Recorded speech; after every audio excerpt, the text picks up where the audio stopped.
we as a world will strive to achieve by 2030. I was fortunate enough to play a small role in the announcement in India for the same, along with Akshay Kumar, A.R. Rahman, and Mrs. Tina Ambani. It is an ambitious proposal and a tough one to achieve in 14 years. But I do believe that we can achieve this if we all sincerely try together. I'm sure many of you are aware that India had a woman as her head of state way before the United Kingdom, a feature the United States of America has not managed to achieve as of yet. Which is why it is surprising to hear about gender inequality here in India, and yet sadly we do. On a daily basis, there are shocking stories in the media about violent crimes committed against women. Yet, I can only imagine how many more crimes there are against women in India that go unreported. This is not an India-specific issue, though. In the UN Secretary General's 2006 report on an in-depth study on all forms of violence against women, it was noted that there is no region of the world, no country, no culture in which women's freedom from violence has been secured.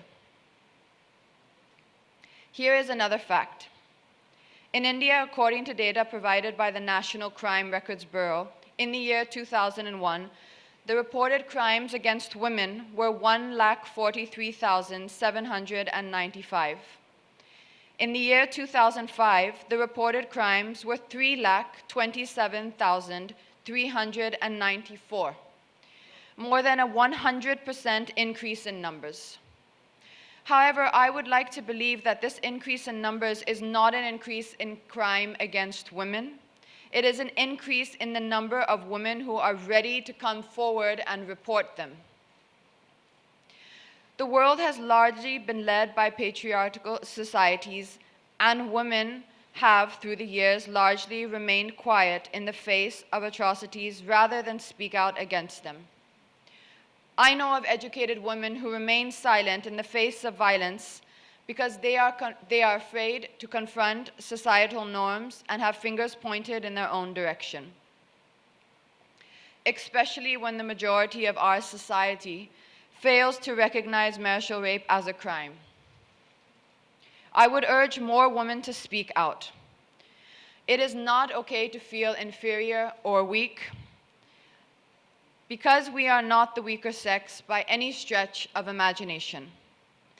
We may be more emotional, but that is what makes us caregivers and mothers. If you ask each person sitting here today who is the strongest person that they know in their lives, I think the unanimous answer would most likely be that it is their mother, as it is in my case. My mother is by far the most amazing woman I have ever known. And as I stand here on this platform, if I do not act and merely speak, I would be doing my mother and every woman in the world a huge disservice. I would therefore like to pledge today that I will do whatever I can in my capacity to create awareness about gender equality. Thank you very much.